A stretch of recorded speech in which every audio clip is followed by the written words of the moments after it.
Welcome to round number 10 of the World Chess Championship between Ding Liren and Gukesh Dommaraju. Ding is playing with the white pieces. As a reminder, we're tied at 4.5 going into this round, and the match doesn't end until someone gets to 7.5. So we still have 3 more wins to go if one player were to win 3 in a row. Otherwise, could be even more games if they keep drawing, and there will be tie breaks if they're still tied at 7.5. Let's go ahead.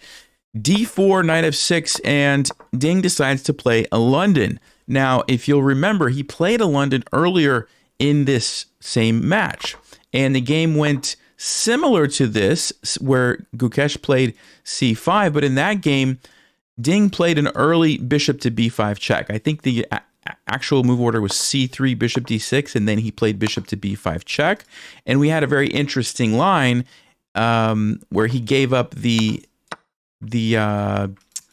pieces here. He traded. He brought the queen out. Remember, he put the queen on a3 and tried to attack along the dark squares and actually got into a decent position after Gukesh tried to play for a win when there was a draw on the board. Right? He didn't repeat the queens. And so we see another London, but this time, instead of going for that same line, he now plays bishop to e2. So mixing it up a little bit. Bishop e2 is a very, it's a calm move. It's just a developing move. He's not trying to create any threats. He's just developing his pieces to nice squares. Bishop to d6, he takes the pawn, and Gukesh takes back. Now, you might be wondering, why wouldn't Gukesh take here?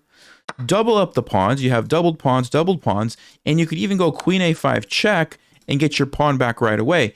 And apparently, this is what the engine says, and it's actually a nice position for white. You play knight b to d2, you jump your knight over to b3, the queen moves somewhere, you castle, and at the end of the day, this is a pretty nice position for white. Even though you have the doubled pawns, you can use these files for your pieces, and it's a slight advantage for white.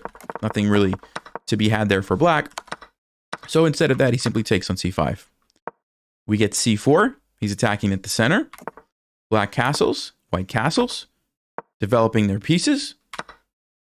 Black captures, the bishop captures, and what you'll notice is that we have almost an identical position, right? The only difference is that this bishop is outside of the pawn chain, this bishop is stuck behind. Other than that, everything is exactly the same. So, knight to h5. Right here is probably where Ding had an opportunity to try to play for an advantage. The knight's on the edge of the board. There's a lot of ways that you could play from here. Bishop to g5, knight to e4, even trying to move your queen somewhere and allowing maybe this trade to create some imbalance in the position. He goes for bishop g5, attacks the queen.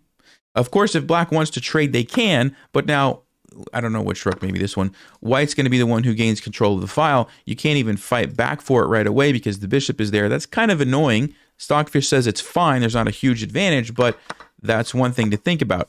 He instead goes bishop to e7, just blocking the attack on the queen. Knight to e4, knight to f6, and right here, queen to c2, maybe defend your knight, clear the way for a rook to come over. Queen to b1 is even a move you could play because queen c2, you might have to worry about your queen getting attacked, right? So these are some things he could have done. He takes the knight. He takes the queen. He takes the bishop. He plays rook to d1. Rook to c1. He takes the rook. I don't need to tell you guys where this game is headed. When you trade off all the pieces in a basically symmetrical pawn structure, okay, there's a little bit of a difference. It's going to be a draw. It's just going to be a draw. And then, just to make sure it's a draw, we trade some rooks. We trade some knights. We set up a blockade, and we go back and forth. That's the game. The game is a draw. We're tied at 5. I wish I could tell you more, guys. I wish I could say that there was something exciting here. This is probably the most boring draw of the entire match, to be honest with you. Some of the other draws, at least, we had some fighting. We had some back and forth. We had some tactics that needed to be spotted. We had some problems that needed to be solved. This game was... when you play these high-level matches, playing as black, generally speaking, drawing is fine. It's a good result, right? When you play as white, you have to try to pray. There has to be some sort of, moment where you say, okay, let me see if I can get an advantage here, right?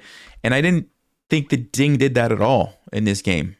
Now, maybe he at this point in the match, he's just like, look, I just want to go to tie breaks, and I want to see, how do I perform in the tie breaks?